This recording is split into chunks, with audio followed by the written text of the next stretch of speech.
Hello, dear parents and teachers and other friends. Today, I'm going to show you practically that how can we convert uh, negative directions of the children's small kids to the positive directions. तो आज मैं आपको बताने जा रहा हूँ कि कैसे हम बच्चे के नेगेटिव रिएक्शंस, नेगेटिव क्रियाकलापों को पॉजिटिविटी में बदल सकते हैं। तो सबसे पहले मैं एक दो उदाहरण लूँगा, आपके सामने उदाहरण प्रस्तुत करूँगा कि एक दिन की बात है कि मैं दूसरे कमरे में था और मेरे बच्चे सवेरे का टाइम था ब्रेकफास्ट का, और बच्चों को मेरी पत्नी यानी उनकी माँ दूध पिला रही थी और मठड़ी थी साथ में, कटोरी में, प्याली में, और चम्मच भी थी। तो बच्चों ने क्या किया कि बच्चों ने उनको बर्तनों को बजाना शुरू कर दिया। मठड़ी की प्याली खाली हुई, उसको चम्मच से और ज़मीन पे ठोकना और बजाना शुरू कर दिया। वो बुरी तरह से इरिटेट हो गई और चिल्लाई उनके ऊपर, और उसका अभी कोई प्रभाव नहीं पड़ रहा। वो गुस्सा करी, उसने चिल्लाई, ऐसे मत करे, बहुत शोर हो रहा है कान में, तो ऐसे मत करे। तो मना करने के बावजूद भी वो उनकी जो वो एक्टिविटी थी, वो क्रियाकलाप थे, वो स्टॉप नहीं हुए और तेज़ बजाने लग गए। दूसरी बात ये है, तो फिर उस टाइम तो मैं उस चीज़ को मैंने सुना, ऐसा उनकी आवाज़ों को सुनता रहा मैं। नेक्स्ट डे फिर ऐसा ही हुआ। मैंने पहले से अपनी पत्नी को थोड़ा समझाया था कि देखो, आज भी उसी तरह से वापस से रिपीट करते हैं। क्या होता है, आप बिल्कुल भी इरिटेट मत होना, आप बिल्कुल भी चिड़चिड़ाहटपन मत लाना। चाहे बच्चे कितना भी नेगेटिव एक्टिविटी कर ले या शोर मचाए या कुछ भी करे, तो उसको चिड़चिड़ाहटपन बिल्कुल भी मत लाना अपने स्वभाव में, है ना। तो और उनको अपन सकारात्मक ढंग से हैंडल करेंगे। तो हाँ, तो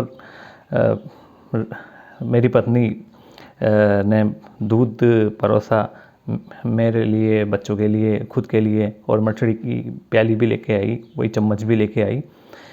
वही एक्टिविटी वापस से, मठड़ी की प्याली खाली हुई और मठड़ी की प्याली को छोटे वाले बेटे ने मेरे और चम्मच से बजाना शुरू कर दिया ज़ोर ज़ोर से। तो मैंने और वो देख रहा था उसकी मम्मी को। वो सोच रहा था कि अभी मम्मी कुछ न कुछ बोलेगी। मम्मी के रिएक्शंस का इंतज़ार कर रहा था वो। तो जैसा कि मैंने पहले ही समझा दिया था उसकी मम्मी को कि कोई भी मतलब ऐसा नेगेटिव, मतलब चिड़चिड़ाहट मत लाना बिल्कुल भी 1% भी, और एंजॉय करना, उसके जो क्रियाकलाप है उसको एंजॉय करना। तो मैंने तुरंत उससे, बच्चे से कहा उस टाइम कि अरे वाह, देखो इसमें कैसी आवाज़ आ रही है, हाँ, इस कटोरी में, इस प्याली में कैसी आवाज़ आ रही है ना। इस चम्मच से बजा के देखो इसको। अब मैंने उससे कहा कि देखो, अब चलो इस गिलास पे भी बजा के देखो, देखिए देखो अलग आवाज़ आएगी क्या।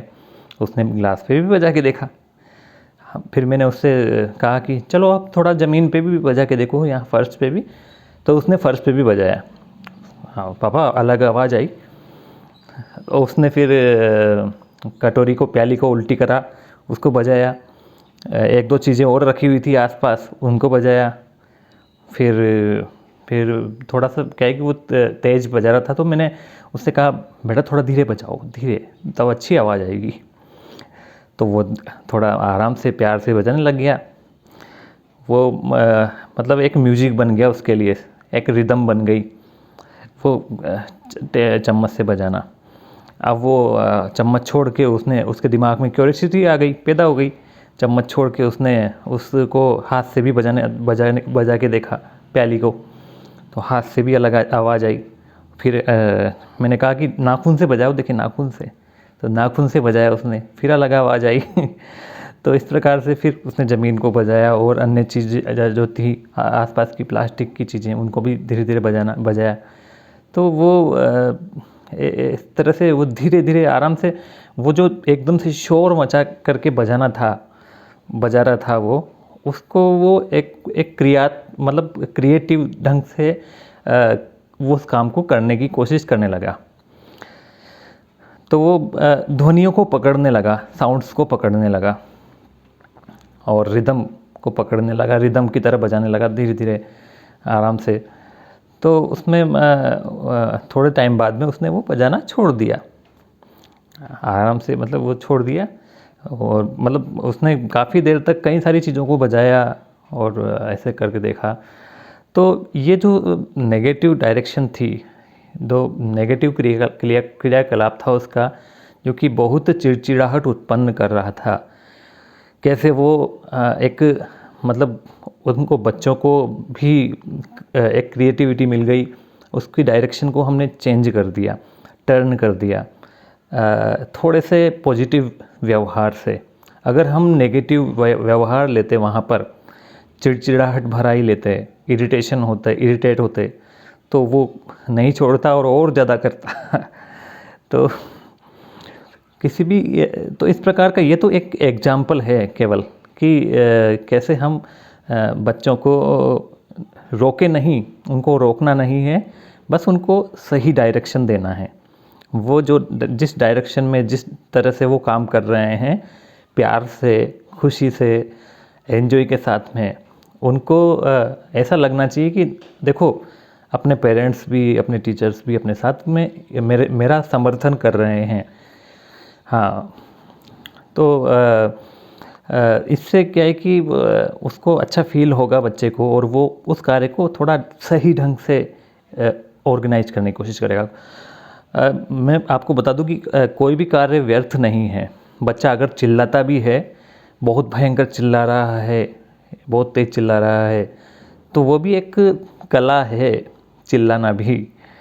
तो वो या तो वो चिल्लाहट या तो परिवार से सीखी होगी उसने, परिवार में किसी व्यक्ति को चिल्लाते हुए देखा या कहीं से भी, और आसपास पड़ोस में या फिर टीवी में या मोबाइल में जहाँ से भी देखा उसने सीखा होगा। तो लेकिन उसको हम कैसे हैंडल कर सकते हैं, बच्चे को कैसे मोटिवेट कर सकते हैं, बच्चे को उसके संबंध में हमें बताना होगा। अगर मान लो बहुत तेज चिल्ला रहा है बच्चा, है ना, चिल्ला रहा है, हाँ हू कर रहा है बिना फालतू ही, है ना, तो बच्चे से हम समझा सकते हैं उसको, बेटा देखो अभी हम ज़्यादा चिल्लाएंगे ना तो हमारा गले में भी प्रॉब्लम हो सकती है। बिना फालतू अभी ज़रूरत ही नहीं है हमें चिल्लाने की, तो क्यों चिल्ला रहे हैं बेटा, अभी चिल्लाने की ज़रूरत ही नहीं है। कोई व्यक्ति, कोई आदमी किसी को अपन को बहुत दूर से बुलाना हो तब ज़रूरत पड़ती है चिल्लाने की, ऐसे नहीं ज़रूरत पड़ती चिल्लाने की बेटा, है ना। हाँ, तो वो पॉजिटिव सोच उसके दिमाग में हम कैसे लाएं, कैसे उस नेगेटिव क्रियाकलाप को उसके दिमाग में पॉजिटिविटी की तरह रख दें कि वो उस चीज़ को सही समय पे ही इस्तेमाल करना है, ये उसके दिमाग में बैठ जाए। ऐसा ही एक और एग्जाम्पल मैं आपको देना चाहता हूँ कि जैसे मेरा बेटा दीवारों पर पेन चलाता था, पेंसिल चलाता था। उसको जब भी मतलब पेन मिलता, पेंसिल मिलती या कोई कलर मिलता तो वो दीवारों पर चलाना शुरू कर देता था। दीवारें ख़राब, अब वही उसकी मम्मी का आदत, उसकी मम्मी की आदत चिड़चिड़ाहटपन से चिल्लाना कि क्या कर दिया, पूरी दीवारें ख़राब कर देते हैं, हमेशा शिकायत ही शिकायत, शिकायत ही शिकायत, शिकायत ही शिकायत, शिकायत ही शिकायत, शिकायत शिकायत। लेकिन बच्चों को तो आनंद आता है बच्चे तो आदी हो जाते हैं और बच्चे सोचते हैं कि ये तो ऐसे ही चिल्लाते रहते हैं, उनको तो मज़ा आता है दीवारों पर लिखने में, करने में। आएगा ही सही यार, नई नई क्रिएटिव चीज़ें हैं, बच्चों को करने में आनंद आएगा ही सही। हाँ, लेकिन ये जो इस तरह की जो चीज़ें हैं, इनको हम सही डायरेक्शन में मोड़ दें तो उनको मज़ा भी आएगा और एक रचनात्मक काम होगा। जो मतलब एक अव्यवस्थित विध्वंसात्मक जो काम था वो एक रचनात्मकता में और एक सुनियोजित तरीके से होने में उनको बहुत मदद करेगा। तो हमें भी अच्छा लगेगा, बच्चों को भी अच्छा लगेगा, क्योंकि उनका इंटरेस्ट है वो काम करने में, तो उससे संबंधित ही उनको सही दिशा मिल जाए, अगर सही गाइडेंस मिल जाए तो उनको मज़ा आएगा। तो मैंने क्या किया, मैंने कहा कि बेटा, उसको समझाया, बेटा देखो, दीवारों पर नहीं लिखते हैं ना, और आपको लिखना है तो फिर मैंने एक कॉपी रखी हुई थी, मैंने कि इस कॉपी में लिखो आप, तो इस कॉपी में लिखा करो बेटा, आप दीवारों पे मत लिखा करो बेटा, देखो दीवारें गंदी हो जाती है ना। तो उस टाइम तो उसने कॉपी ले ली कॉपी ले ली और कॉपी पे लिखने लग गया, कॉपी पे अपने काम धाम करने लग गया, जो भी बनाना था उसको, चित्र वगैरह, पिक्चर्स वगैरह जो भी ड्रॉ करना था, जो भी गोलेर जो भी लिखना था, ABCD वगैरह जो भी, वो उसमें लिखा। अब थोड़ी देर बीता, उसके बाद में वापस वो दीवार पे आ गया दीवार पे आ गया। मैं सोचा अब क्या करें भाई, ये तो दीवार का ही दीवाना है तो दीवार का दीवाना है, तो फिर मैंने एक दो पेपर लिए, और एक दो पेपर लेकर के, और जहाँ पर वो दीवार पे लिख रहा था, एक दो खाली पेपर लिए, खाली पेपर लेकर के वहाँ पेस्ट कर दिए, थोड़ा थोड़ा फेविकोल लगा दिया चारों कोनों पर, और वहाँ पेस्ट कर दिए वो पेपर। मैंने कहा कि चलो ठीक है बेटा, अब आप यहाँ पर इन दोनों पेपर्स पे लिखना है ना, आपको जो भी बनाना है, जो भी लिखना है इन दोनों पेपर्स पे लिखना। तो वो उन पे लिखने लग गया। तो फिर जब वो पेपर भर गए उसके, उस दिन तो नहीं भरे थे खैर उस दिन तो वो थोड़ा सा बना करके छोड़ दिया, लेकिन एक दो दिन बाद जब पेपर भरे, तब तक उसने दीवार का इस्तेमाल नहीं किया। फिर उसके बाद में मतलब दीवार का इस्तेमाल किया उस पेपर के रूप में, और दीवारों को ख़राब करने का इस्तेमाल करना रुक गया। और उसके बाद में मैंने उससे बोल भी दिया था कि बेटा ये पेपर भर जाए तो इसकी जगह दूसरा पेपर लगा देंगे अपन, ठीक है ना। तो फिर उसने वो पेपर भरते ही, जब भी 5-7 दिन बाद, उसने मुझसे कहा कि पापा पेपर भर गए। हाँ, तो फिर मैंने अपनी पत्नी से कहा कि यहाँ पर इस पेपर के ऊपर ही दूसरा पेपर, खाली पेपर पेस्ट कर दो, चिपका दो। तो वैसा कर दिया, और वो काम वैसा जारी रहा। तो इस प्रकार से हम बच्चों की नेगेटिव चीज़ों को पॉजिटिव डायरेक्शंस में कन्वर्ट कर सकते हैं, कि बच्चा कुछ विध्वंसात्मक एक्टिविटी कर रहा है, आक्रामक एक्टिविटी कर रहा है, कुछ नेगेटिव एक्टिविटी कर रहा है, जिससे हमें चिड़चिड़ाहट होती है, तो उसको हम सही डायरेक्शन में थोड़ा सा सोच करके हम कन्वर्ट कर सकते हैं। तो इसी तरह के वीडियो मैं आपको फिर आगे भी देता रहूँगा। बस प्लीज़ आप इस चैनल को सब्सक्राइब कीजिए और शेयर कीजिए, जितना हो सके जितना ज़्यादा से ज़्यादा शेयर कीजिए, अपने मिलने वालों को, अपने फ्रेंड्स को, अपने दोस्तों को, अपने टीचर्स को, अपने कलीग्स को शेयर कीजिए। और यही कहूँगा कि सब्सक्राइब कीजिए इस चैनल को, जिससे कि